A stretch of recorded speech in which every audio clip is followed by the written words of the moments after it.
مولانا صاحب ہمیں ایک سوال سعودیہ سے موصول ہوا ہے. خورشید صاحب کہتے ہیں میں سعودیہ میں ملازمت کرتا ہوں اور یہاں کمپنی کے ویزے لے کر جو مجھے سستے داموں مل جاتے ہیں کچھ منافع رکھ کر آگے بیچ دیتا ہوں، لیکن یہ منافع بہت جائز قسم کا ہوتا ہے، مارکیٹ سے بھی سستا ہوتا ہے، تو کیا میرے لیے یہ منافع لینا جائز ہے یا نہیں؟ اس کے بارے میں وضاحت فرما دیں. بالکل ٹھیک ہے یہ کام، کوئی حرج نہیں. اگر وہ حاصل کر کے کوئی نفع لے کر دے دیتے ہیں نا، بہت پریشانیوں سے لوگ بچ جاتے ہیں، انہیں بنا بنایا ویزا مل جاتا. جائز لے، جائز بس جی جو محنت اور مزدوری کرتے ہیں نا اس کا جائز معاوضہ لے لیں، برکت دے اللہ پاک. ویزا لے کر دینا بھی بڑا اچھا کام ہے. اس لحاظ سے مولانا وہ لوگ جو اس وقت یہاں پہ ہمارے یارن مارکیٹ کے اندر سوتر مارکیٹ ہے اس کے اندر بھی یہ بزنس کرتے ہیں کہ وہ دو فری کین کو آپس میں ملا دیتے ہیں اور پھر اس کا معاوضہ لیتے ہیں، ڈھونڈتے ہیں کہ دوسرے آدمی کے لیے کون سی چیز ہم کس کو بیچ سکتے ہیں، تو کیا یہ بھی جائز ہے؟ یہ بھی جائز. اور اس کا کوئی منافع دونوں سے لے لینا. یہ جو سمسار ہے نا عربی میں کہہ رہا تھا دلال وغیرہ کہ ملاتے ہیں لوگوں کو، گاہک اکٹھے کر کے دیتے ہیں، ٹھیک ہی ٹھیک. تو لوٹ نہ مچائیں کہ اس کو کچھ اور بتائیں، اس کو کچھ اور بتائیں، فریب نہ کو کرے، سیدھا سادہ کریں کہ ملا دیا یار سودا تم آپ کرو. اگر کوئی اس میں دھوکہ کرتے ہیں نا پھر بری بات. جی اچھی. ایک ساتھی نعیم ساجد صاحب ہیں جو چکوال سے، یہ پوچھتے ہیں کہ نیٹ کیفے چلانا چاہتا ہوں اور اس میں میں انشاءاللہ کمپیوٹر اوپن سب کے سامنے رکھوں گا، کوئی کیبن نہیں بناؤں گا، قرآن اور علماء کا اس کے اندر بیان ہوگا اور انشاءاللہ کوئی اس کا مس یوز بھی نہیں کرے گا. لیکن اگر کوئی غلط اس کا استعمال بائی چانس کر لیتا ہے اور اس سے جو کمائی ہوتی ہے تو وہ گناہ کس پر ہے، مجھ پر یا اس شخص پر؟ آپ کی نیت اگر ٹھیک اور آپ کوئی نہیں اپنی طرف سے برا کام کر دے تو غلط کوئی استعمال کرتا تو بھگتا، پھر آپ کو کوئی اس کا گناہ نہیں. آپ نہ اپنی طرف سے کوئی غلط حرکت کریں. اللہ توفیق دے. بہت اچھی بات دین کو پھیرانے کے لیے آپ یہ کھول لیں. محمد سرفراز صاحب پوچھتے ہیں مولانا صاحب یہ نماز جنازہ میں طاق سطریں کیوں رکھی جاتی ہیں، جفت سطریں ہم کیوں نہیں کر سکتے؟ اس کے بارے میں وضاحت فرما دیں. رکھ سکنے کی بات کوئی نہیں، رکھ سکتے ہیں آپ جو بھی، مگر اللہ کے رسول علیہ السلام نے ایک بات جو ہمارے ذہنوں میں بٹھا دی. آپ اگر چرچ میں جائیں نا عیسائی لوگوں کے گرجے وغیرہ تو آپ دیکھیں گے چونکہ وہ تثلیث کے قائل ہیں کہ تین خدا مل کر دنیا کو چلا رہے ہیں، ہر شاید تین کونا بنائیں گے تاکہ لوگوں میں مینار بھی تین کونا، کرم دوات بھی جو ہے دوات اس طرح تین کونے والی مثلث شکل کی، تاکہ اپنے عقیدے کا اظہار کریں تثلیث کا. ہم چونکہ توحید کے پرستار ہیں کہ ایک ہی خدا ہے، اس لیے حضور نے فرمایا ان اللہ وطر یحب الوطر، اللہ طاق ہے اس کا کوئی شریک نہیں. اس لیے تم بھی طاق کرو، کام کھاؤ کھجوریں عید والے دن چھوٹی طاق کھاؤ. اسی طرح یہ تسبیحیں جو رکوع سجدے میں طاق کرو 3 5 7 کہ 2 2 بنتی جائیں، آخر میں ایک ایسی ضرب لگے کہ اکیلا عدد آئے جو سب کو توڑ دے، ان کو طاق بنا دے. اسی لیے ہم دن کے وقت بھی فجر سے نمازیں شروع کرتے ہیں، 2 رکعت سنت 2 فرض، وہاں سے دن شروع ہو جاتا ہے نا روزے کے حساب سے. سورج نکلنے والا دن جو ہے یہ یوم عرفی ہے، عام بولی میں دن. اسلام میں دن تو وہی ہے جب فجر کی اذان ہوتی، وہاں سے دن چل پڑتا.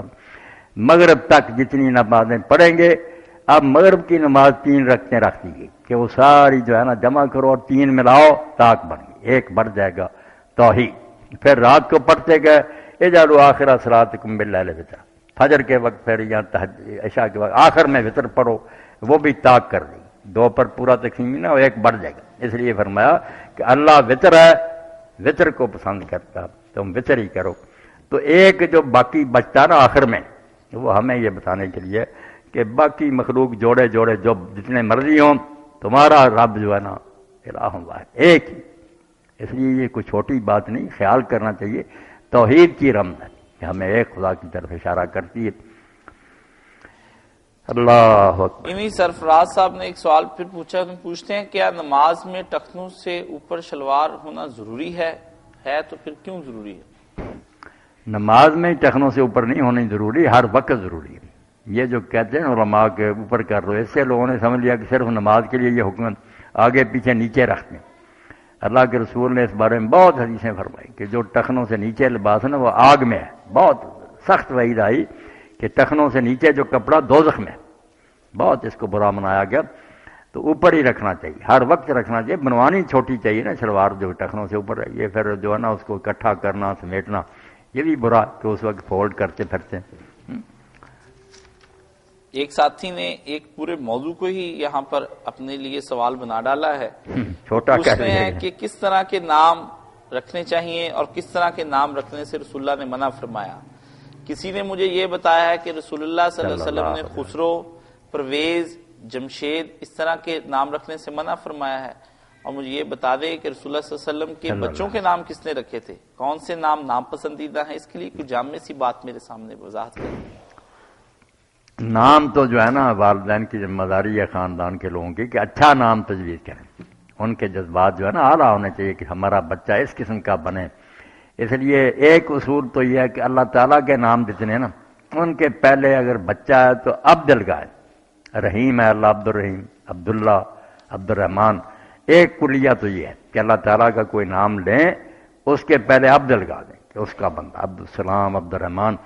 اور بچی ہے تو اماتن، عربی زبان میں اماتن بندی، وہ غلام، عبد یہ لونڈی، امات الرحمن، امات الرحیم، امات السلام، اماتن لکھ دیں پہلے۔ ایک طریقہ تو یہ۔ دوسرا جو ہے کہ جو نیک لوگ گزرے ہیں، صالحین، نبی ہیں، اولیاء ہیں، صحابہ ہیں، ان کے نام جو نا مرد عورتوں کے وہ پڑھ کر ابراہیم، اسماعیل، اسحاق وغیرہ ایسے رکھے کہ اللہ تعالیٰ میرے بچے بچی کو بھی اسی راستے پر چلائے، سارا، حاجرہ وغیرہ۔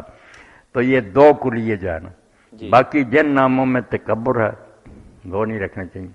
یہ جو خسرو، پرویز وغیرہ جمشید صاحب، یہ ایرانی نام ہے، یہ کوئی اسلامی نام نہیں۔ حضور نے منع نہیں کیا، مگر ہم کیوں رکھیں ان کافروں کے نام؟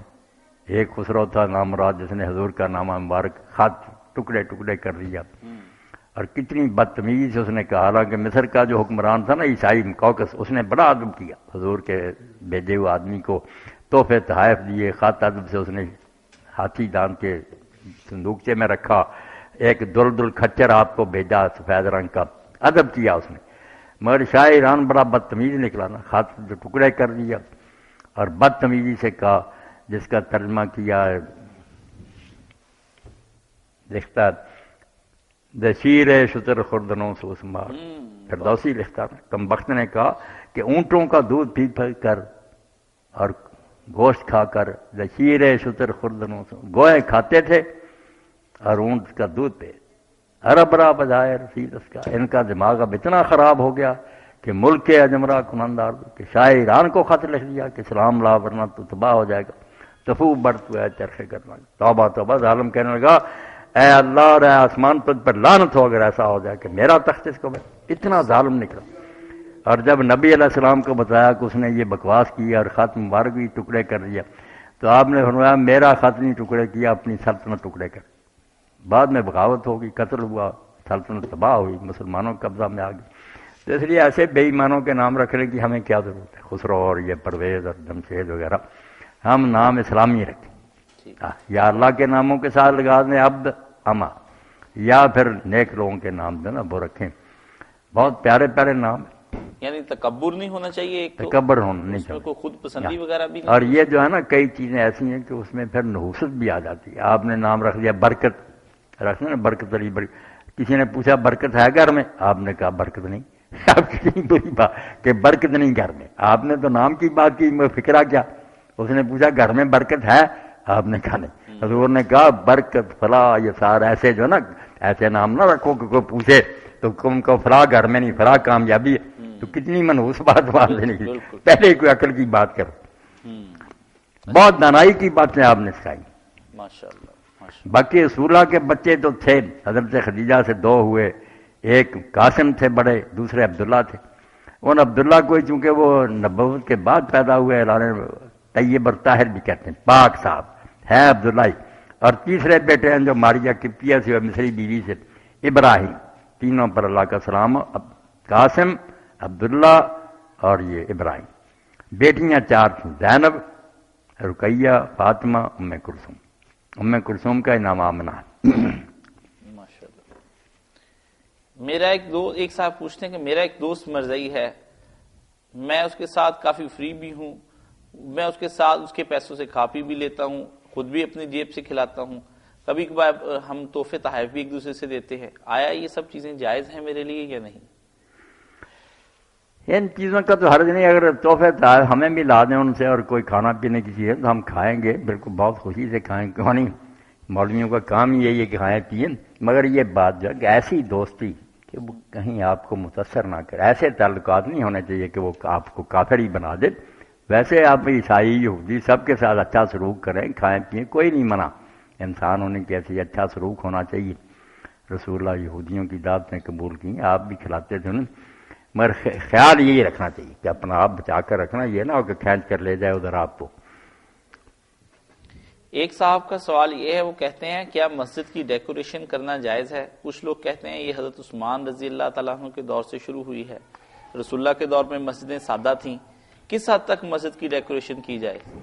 سادہ ہی تھیں مسجدیں حضور کے زمانے میں، جب پھر دولت آ گئی، ملک فتح ہوئے، لوگوں نے اپنی بلڈنگیں بہت عالی شان بنا لی، اب مسجد اس کے مقابلے میں سادہ سی ہو تو اس کی وقت اور عزت نہیں نا پھر دل میں رہتی، اس لیے اگر پھر اس کو بھی کچھ خوبصورت بنا دیا تو کوئی بات نہیں، مگر خواہ مخواہ کی فضول خرچی نہیں ہونی چاہیے، صاف ستھری بنائی جائے، ہوادار ہو، کچھ اس پر خوبصورتی بھی ہو تو اس میں کوئی عرض نہیں، مگر حد کے اندر ہی رہنا چاہیے، ایسا نہیں کہ پیسہ صرف پھول بوٹوں پر ہی ضائع کر دے۔ دیواروں پر لکھنا نہیں چاہیے، یہ پرہیز کرنا چاہیے، سب علماء نے منع کیا کہ آیات اور احادیث وغیرہ جو لکھنا نا یہ بری بات ہے، کل کو اس کو شہید کیا جائے کیا بنے گا پھر، وہ ساری چیزیں جو بے ادبی ہوگی ان کی، یہ نہیں دیواروں پر لکھنا چاہیے۔ اور ساتھ یہ بھی ہے کہ نماز پڑھتے ہوئے خواہ مخواہ خیال جاتا وہ آیت سامنے آتی ہے اس کو پڑھنے لگتا آدمی، سادہ بنائیں، خوبصورت بنائیں، بالکل جتنا جی چاہے اس کو اچھا بنائیں۔ جی ایک صاحب پوچھتے ہیں نبی کریم ایک عہدہ جو بنایا گیا نا حضرت عمر رضی اللہ عنہ کے بعد میں مجمر کہتے ہیں اس کو، کہ اگر بتیاں وغیرہ خوشبودار چیزیں جلا کر نا ایک آدمی باقاعدہ یہ جیسے ہمارے قاری حضرات ہیں ان کا کام ہی یہ تھا کہ جمعہ والے دن یا خاص موقعوں پر خوشبو جلاتے تھے مسجد کو، پھر معطر کرتے تھے کہ لوگ آئیں تو خوشبو ہو، یا بڑے شوق سے لوگ بیٹھیں، صاف رکھنا ان کو پاک۔ ماشاءاللہ۔ ایک صاحب پوچھتے ہیں نبی کریم صلی اللہ علیہ وسلم کی کیا یہ حدیث ہے کہ عائشہ، میں اپنی سب بیویوں کے ساتھ تو بہت محبت رکھتا ہوں لیکن عائشہ کی محبت میرے دل میں زیادہ ہے، تو میں اس معاملے میں نبی کریم صلی اللہ علیہ وسلم کی کیا یہ محبت ان سے ناانصافی نہیں تھی؟ ناانصافی بیٹا اس وقت ہوتی جب آپ اس محبت میں نا مغلوب ہو کر دوسری بیویوں کا کوئی حق مار دیں۔ اب دل کا میران جو ہے، دل کا رجحان، میرے بیٹے ہیں کئی، ایک بچے کی طرف ہو سکتا ہے زیادہ میرا رجحان ہو، اس پر کسی کا قابو نہیں، جیسے یعقوب علیہ السلام حضرت یوسف سے زیادہ محبت کرتے تھے، دل کا میلان اس پر قابو نہیں پایا جائے، مگر اس سے ظلم شروع ہو جائے نا کہ دوسروں کے ساتھ بے انصافی کرے، ان کا حق مارے، پھر بری بات۔ آپ بے شک حضرت عائشہ رضی سے بہت محبت کرتے مگر کسی دوسری بیوی کا حق نہیں طلب کیا، باری سے ان کے گھر میں رہتے تھے، برابر خرچ دیتے تھے، سفر میں بھی ان کو ساتھ اپنی اپنی باری پر لے کے جاتے، کسی سے نہیں ایسی زیادتی کی کہ وہ کہے میرے ساتھ ظلم ہوا، دل میں محبت، آخر وہ چھوٹی عمر کی تھی، زیادہ پڑھی لکھی تھی، بہت علم تھا، اس لیے دل کا رجحان جو نا اس کا کوئی نہیں، اللہ تعالیٰ نے اس کی معافی دی، حضور نے بھی کہا اللہ جو میرے بس میں ہے اس میں تو کمی نہیں کرتا، جو میرے بس میں نہیں اس پر مجھے نہ پکڑنا، اللہ نہیں پکڑتا۔ ایک صاحب پوچھتے ہیں کہ میرا بیٹا اسلام آباد میں پڑھتا ہے، کیا وہ نماز قصر پڑھے گا؟ اسلام آباد میں اس کا 4 سال کا کورس ہے، جب وہ فیصلہ آباد آئے گا تو کیا وہ پوری نماز پڑھے گا؟ نہیں، یہاں بھی پوری پڑے گا اور اسلام آباد بھی پوری پڑے گا، وہاں جو تعلیم کے لیے ٹھہرا ہوا نا، اسی طرح کوئی کاروبار کے لیے کسی جگہ ٹھہرا، مکان دکان بنایا، اس کے وہ سارے گھر ہی ہیں، پہلا بھی گھر ہے، وہ بھی گھر ہے، جہاں جہاں جائے گا پوری پڑے گا، ان کے علاوہ وہ کسی طرف جائے نا پھر قصر کرے۔ مولانا صاحب کیا عیسائیوں کو قربانی کا گوشت دے سکتے ہیں؟ اگر کوئی لینے آ جائے تب دے دیں یا ان کے گھر بھی پہنچایا جا سکتا ہے؟ بالکل دیں، یہ کوئی فرق نہ کرے، اگر وہ عیسائی لینے آ گیا دے دیں، یا آپ کا ویسے بھی کوئی دوست ہے اس کو آپ بھیج دیں، آپ کا تہوار ہے خوشی کا دن، کوئی حرج نہیں، دے دیں، جائز۔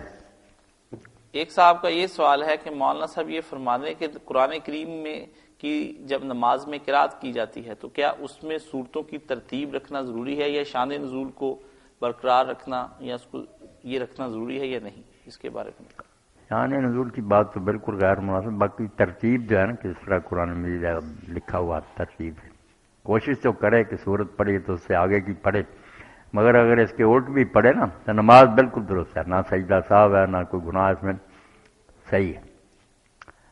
امام بخاری رحمۃ اللہ نے لکھا نا کہ پہلی رکعت میں سورہ نحل پڑھی، دوسری میں سورہ یوسف پڑھی، حالانکہ 5-6 صورتیں پہلے ہے وہ، تو کوئی نہیں ترتیب کا نہ لحاظ رکھنے کی ضرورت، نماز درست ہے، ٹھیک۔ کوئی حرج نہیں ہے اس میں۔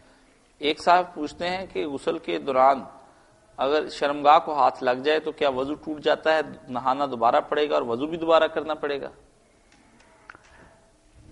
یہ بڑی مصیبت بنی ہوئی ہے کہ آدمی اعلیٰ تناسل کو اگر چھو جائے تو پھر دوبارہ وضو کرے۔ ایک روایت میں آتا نا کہ جس نے اپنے ذکر کو چھوا وہ وضو کرے، اس کی وجہ سے کئی لوگ اہل حدیث اور اسی طرح ہمبری کہتے ہیں کہ وضو ٹوٹ جاتا دوبارہ کرے، بے شک ویسے ہی خارش وغیرہ کی۔ کچھ کہتے ہیں کہ حضور نے فرمایا، جب بسرا نے پوچھا کہ یا رسول اللہ ہاتھ لگے شرمگاہ کو، تو آپ نے فرمایا انما بعضات من کا، وہ بھی تیرے جسم کا ٹکڑا ہی ہے، جیسے اور جسم پر ہاتھ لگا تو کوئی نہیں، اس کا لگ گیا پھر کی ہوا۔ تو اس کو پھر حل کرنا جو ہے نا وہ پڑھا کہ دو باتیں کیوں آپ نے فرمائی کہ من مسا ذکر و فلیتوضا، جو ذکر کو چھوئے وہ وضو کرے، ادھر کہا کہ ٹکڑا ہی ہے تیرے جسم کا، تو حل کیا؟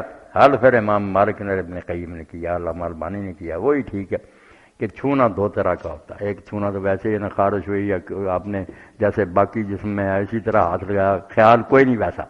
ایک ہے کسی وقت آپ پر کو غلبہ ہوتا ہے شہوانی خیالات کا، آپ اس لیے چھیڑتے چھاڑتے ہیں، وہ کرنا پڑے گا۔ شہوت سے چھوئیں گے وضو نیا کرنا پڑے گا، ویسے خارش وغیرہ کی یا ہاتھ لگا کوئی بات نہیں، وضو ٹھیک۔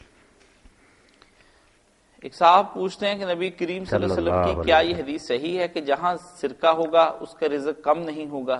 اس کے بارے میں وضاحت فرما دیں۔ اس کا رزق کم نہیں ہوگا یہ تو میرے علم نہیں، حوالہ دینا چاہیے۔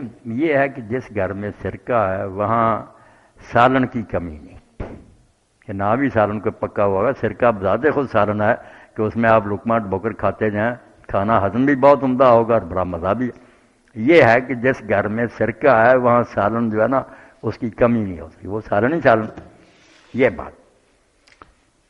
ایک صاحب کا سوال ہے، مولانا صاحب میں نے حمزاد کے بارے میں پڑھا ہے، مجھے تو سمجھ نہیں یہ کیا ہوتا ہے، مجھے آپ ہی بتا دیں حمزاد کسے کہتے ہیں؟ بڑا ہے تو بتایا بھی کریں، کیا بڑا کچھ بتایا کریں، تیری راہ کھلے نا کہ ہم کیا بتائیں۔ حمزاد فارسی کا لفظ ہے، فارسی میں حمزاد اور عربی میں قرین کہتے ہیں، کاف دو نقطہ ارے یہ ساتھی۔ تو جب انسان پیدا ہوتا ہے نا کوئی بچہ، اس کے ساتھ ایک فرشتہ لگا دیا جاتا ہے، ایک جن لگا دیا جاتا ہے، اور جن جو ہے نا وہ قرین ہوتا ہے، اس کا ساتھ ہی ہوتا ہے، وہ سارا کچھ جانتے ہیں، بچپن سے دونوں ساتھ ہوتے ہیں۔ اس لیے یہ جو گیا کوئی آدمی تو کہا اس نے یار سب بتا دیا کہ تیرا نام یہ، وہ قرین ہی بتاتا۔ جو لوگ جنوں کے ساتھ تعلق پیدا کر لیتے ہیں نا مشرک ہو جاتے ہیں، بے دین، جن ان کے ساتھی بن جاتے ہیں۔ وہ پھر گیا اور جو آدمی ہے نا ایسا دھندا کرتا کاہن یا نجومی وغیرہ، وہ اس کے قرین سے پوچھ لیتا، قرین سے پوچھ لیتا، وہ پھر اس کو بتا دیتا کہ یہ اس لیے آیا ہے فلاں، وہ ساری باتیں بتا۔ یہ ہے قرین اور حمزاد جی۔ ایک فرشتہ ہوتا، ایک یہ شیطان ہوتا، جن ہوتا۔ ایک صاحب نے یہ پوچھا، حضور نے کہا کہ میرا قرین جو ہے مسلمان ہو گیا، مجھے نہیں اب وہ برائی سکھاتا، توبہ کر گیا، اس نے ہار مان لی کہ نبی کو کیا بتانا، یہ بات نہیں مانتا، اب وہ اسلام لے آیا کہ جو شیطان بھی مسلمان۔ یہی اقبال نے کہا کہ مسلمان ایسا بن کہ تیرا شیطان بھی مسلمان بن جائے، بجائے اس کے کہ تو اس کے پیچھے لگے، اتنا نیک ہو جا کہ وہ بھی توبہ کر کے اسلام میں آ جائے کہ یار فضول دندے کا کیا فائدہ، جیسے یہ نیک بڑی بات ہے کہ اپنے شیطان کو مسلمان کر۔ مگر ہم تو ایسے ہیں کہ وہ قریب بھی نہیں آتا، پہلے چت ہوئے ہیں، لیٹے ہوئے ہیں، ہمیں تو اس نے گرا لیا، سب کو قابو کر گیا۔ ایک صاحب پوچھتے ہیں کیا نبی کریم صلی اللہ علیہ وآلہ وسلم کی طرح باقی نبی بھی اپنی اپنی امتوں کی قیامت کے روز شفاعت کریں گے؟ بالکل کریں گے، اللہ کا درود و سلام ان پر، وہ بھی خدا کے پاک پیغمبر ہیں۔ ایک بات جو ہمیں یاد رکھنی چاہیے نا، اللہ کے رسول نے فرمایا جب مجھ پر درود بھیجو تو جو پہلے نبی اور رسول ہیں ان پر بھی درود بھیجو، کیونکہ جیسے خدا نے مجھے بھیجا ان کو بھی بھیجا تھا۔ یہ بھی ایک گمراہی کی قسم نہ کہ یہ ہمارا نبی ہے وہ دوسروں کے نبی ہیں، یہ بھی بے دینی۔ سب نبی ہمارے نبی ہیں، ٹھیک ہے ہم حضور کی امت میں پیدا ہوئے مگر وہ بھی ہمارے استاد ہیں، عرب سے انہوں نے شروع کیا، آہستہ آہستہ ایم کی ڈگری تک حضور کے زمانے میں پہنچ گئے، تو ان پر بھی درود و سلام پڑھنا چاہیے، ان کی عزت کرنی چاہیے، ان کو بھی حق دیا جائے، صرف نبی نہیں، عالم بھی، حافظ بھی، نیک لوگ اپنے اپنے درجے کے مطابق، کوئی 1 کی سفارش کرے گا، کوئی 5 کی، کوئی 10 کی، کوئی 100 کی، جتنا کسی کا مرتبہ ہو۔ بہت لوگ جو نا آپ نے بنایا جو ویسے کرنی ہے نا اس کی شفاعت سے بہت بڑے بڑے قبیلے جو ہے نا ان کی نجات ہو جائے گی، وہ سفارش کرے گا، اللہ اس کی مانے گا، جی بڑا مرتبہ پایا۔ اب دیکھیں نبی علیہ السلام کے زمانے میں تھا مگر حضور کو ملنے نہیں آیا، مگر مرتبہ اتنا پا لیا صرف ماں کی خدمت کی وجہ سے۔ حضور نے فرمایا ویسے ایک شخص ہے یمن میں، وہ قبیلہ کرن سے ہے، اور اس کے جسم پر نا پھل بیری ہوگی، سارے جسم پر سفید داغ ہو گئے تھے۔ اس نے اپنے اللہ سے دعا کی تو اللہ تعالیٰ نے سارے ٹھیک کر دیے، مگر 1 روپے کے برابر داغ ہے جس کا کسی کو نہیں پتا، چھپایا ہوا اس نے۔ یہ نشانی حضور نے بتائی۔ تو آپ نے فرمایا جب تم اسے ملو نا، حضرت عمر صاحب کو کہا تو اس سے بخشش کی دعا کرانا۔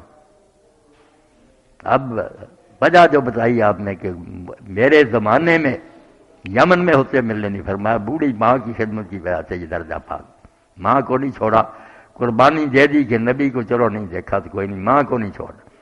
اس لیے حضرت عمر کے زمانے میں جب یمنی لوگ حج کو آئے نا تو حضرت عمر رضی اللہ عنہ نے ان سے پوچھا، وفد ملاقات کرتے یمنیوں سے پوچھا کہ تمہارے اندر کوئی آدمی ہے، انہوں نے سوچ ساچ کر بتایا۔ اب ان کے خیال میں تو ویسے کوئی بڑا اونچا آدمی ہونا چاہیے تھا نا جس سے حضرت عمر ملنا چاہتے تھے، مگر وہ درویش آدمی تھا، وہ اونٹوں کے پاس چھوڑ آئے مینا میں کہ تمہیں رکھوالی کرو، ہم حضرت عمر سے مل لیں۔ تو آپ نے جب پوچھا تو سوچنے کے بعد کہنے لگے ہاں ایک نوجوان ہے، اس کا نام ویسا، ہم اونٹوں کو یہ حفاظت کے لیے چھوڑا ہے۔ تو آپ نے فرمایا چلو مجھے لے چلو۔ گئے تو اونٹ چل رہے تھے، وہ دھوپ میں نماز پڑھ رہا تھا نفل۔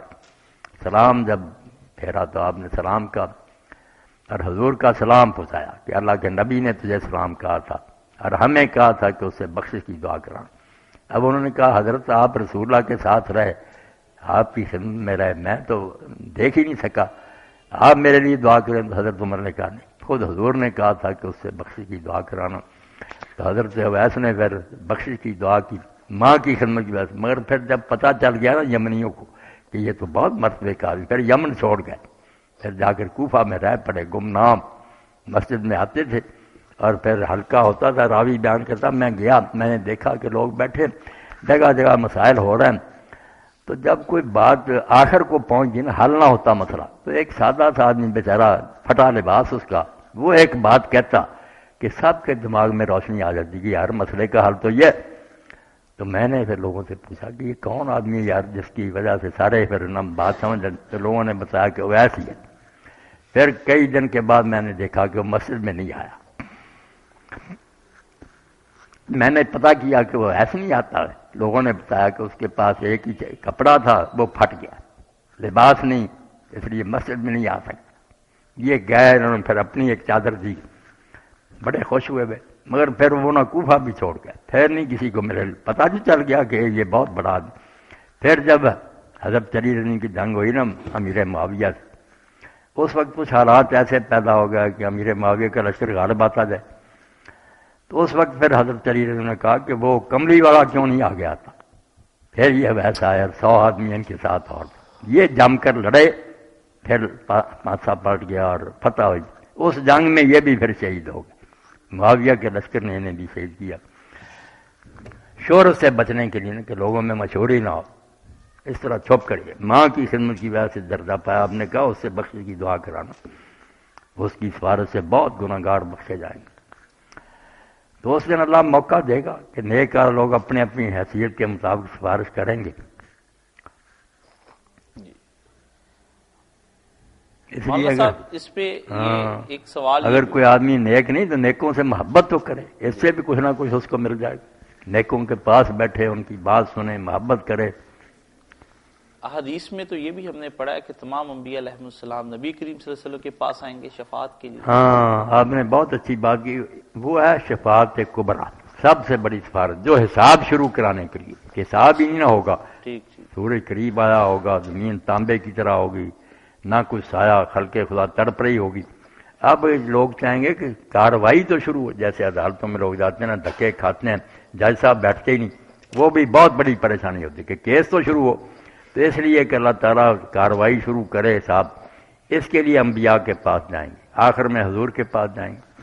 تو نبی علیہ السلام ایک جمعہ سے لے کر دوسرے جمعہ، اللہ کے جلال عظمت کا اندازہ کرے اللہ کتنا بڑا ہے۔ ہم اللہ اللہ کہہ دیتے ہیں جیسے کوئی ماڑا موٹا بڈھا ہے، توبہ، 8 دن سجدے میں رہیں گے اور پھر حکم ہوگا کہ اٹھاؤ سر، اللہ، کہو جو کہنا میں سنوں گا. ہاں پھر آپ عرض کریں گے کہ حساب تو شروع ہو، بس پھر میزان لگ جائے گی، عمل تولنے شروع ہو جائیں گے. یہ ہے شفاعت کبریٰ کہ حساب کی کاروائی شروع. اور وہ دوسری شفاعت صغریٰ، ہاں باقی چھوٹی شفاعت. ایک دوست پوچھتے ہیں کہ اگر کسی شخص نے ایک وتر پڑھنا تھا، وہ اتحیات بیٹھنے کے بجائے اٹھ کھڑا ہوا غلطی سے، تو اب وہ کیا کرے؟ اسی طرح فجر کی سنت یا فرض میں بھی اس نے ایسا ہی کر لیا کہ 2 میں سلام پھیرنا تھا، تیسری کے لیے کھڑا ہو گیا، تو اس کے بارے میں بھی رہنمائی فرما دیں. بس ایسا شخص جس نے جتنی رکعتیں پڑھنی تھیں اس سے آگے چل پڑا، اس کو چاہیے جب پتہ چل جائے نا فوراً بیٹھ جائے اور اتحیات پڑھ کر آخر میں 2 سجدہ صاحب کرے، نماز ٹھیک ہی ہے. اچھی واپس آ جائے جب بھی یاد آ جائے. ایک رکعت پڑھی ہو یہ، اگر ایک رکعت پوری پڑھ لی نا بعد میں زائد، پھر چاہیے کہ ایک اور پڑھ لی تاکہ 2 نفل ہو جائیں اور 4 جو ہے نا یا 2 جو پہلے تھے وہ ہو جائیں. اچھی، اگر پہلی رکعت کے اندر ہی ابھی اس کے سجدے نہیں کیے پھر لوٹ جانا چاہیے. ٹھیک ٹھیک ٹھیک ٹھیک. یعنی اگر اس نے پوری پڑھ لی ہے تو مزید ایک اور پڑھ لیں، 2 رکعتیں جو نا وہ جوڑا پھر نفل ہو جائیں. ٹھیک ہے. سجدہ صاحب کرنا ہی کرنا. ایک صاحب پوچھتے ہیں مولانا صاحب رزق کی کشادگی کا کوئی وظیفہ بتا دیں. رزق کی کشادگی کا بڑا مسئلہ ہے. اللہ تعالیٰ پناہ دے. رزق کی تنگی جو ہے نا، اسی لیے عربی زبان میں کہتے ہیں نا کاد الفقر ان کو نہ کفر، غریبی جو ہے نا قریب ہے کہ کافر ہی آدمی کو بنا دے. خدا کے منکر ہو جاتے ہیں، گلے کرنے لگتے ہیں، خلق خدا بھی تنگ کرتی ہے. 2-3 وظیفے جو ہے نا وہ سارے کر لے تو ٹھیک ہے، ورنہ ایک آدمی شروع کرے. اللہ فضل فرمائے. ایک تو یا مغنی، اللہ تعالیٰ کے یہ نام جو ہے نا اے غنی کرنے والے، 1100 مرتبہ دن رات میں کسی وقت میں درود شریف پڑھیں، اس سے پہلے پیچھے 11 مرتبہ، اور یہ پڑھ لیں یا مغنی. دوسرا جو رزق کے لیے اور سارے مسئلوں کے لیے بھی یا اللہ الصمد، اللہ الصمد پڑھنا 1001. اس کے آگے پیچھے بھی درود شریف یا مغنی یا مغنی. اور یہ 121 بار اگر پڑھے نا، یہ آیا کہ جن لوگوں کے پاس یہ آیت موجود ہے پھر بھی نہیں پڑھتے تو کیا انہوں نے لینا تھا. یہ 28واں پارہ سورۃ الطلاق، اور اس کی آیت جو ہے نا 2 نمبر، اس کا آخر ہے، پوری نہیں، 2 نمبر کا بالکل آخر ہے. من یتق اللہ یجعل لہ مخرجا. آگے تیسری پوری ہے، وَيَرْزُقْهُ مِنْ حَيْثُ لَا يَحْتَسِبُ وَمَن يَتَوَكَّلْ عَلَى اللَّهِ فَهُوَ حَسْبُهُ إِنَّ اللَّهَ بَالِغُ أَمْرِهِ قَدْ جَعَلَ اللَّهُ لِكُلِّ شَيْءٍ قَدْرًا. جو اللہ سے ڈرے گا، برائیوں سے بچے گا، اللہ تعالیٰ اس کے لیے کشادگی پیدا کر دے گا اور رزق دے گا ایسی جگہ سے جو اس کے وہم و گمان میں نہیں. اور جو اللہ پر بھروسہ کرے گا تو اللہ اس کے لیے کافی ہے. اللہ جو کرنا چاہتا وہ کام کر کے چھوڑتا، اور اللہ تعالیٰ نے ہر شے کے لیے ایک وقت رکھا ہوا. یہ 1.5 آیت جو ہے نا 121 کسی وقت بھی پڑھیں. سورہ طلاق 2 نمبر کا آخر وَمَن یتق اللہ سے، اور تیسری پوری. کتنی دفعہ مولانا صاحب؟ 121 بار. 121 بار. 121 بار. یہ تو میں نے پڑھا ہے اپنے پٹی صاحب نے نا، انہوں نے لکھا تھا کہ صوفی صاحب جو تھے نا عبداللہ رحمۃ اللہ علیہ مدرسہ ماموں کا، ان کا یہی وظیفہ تھا.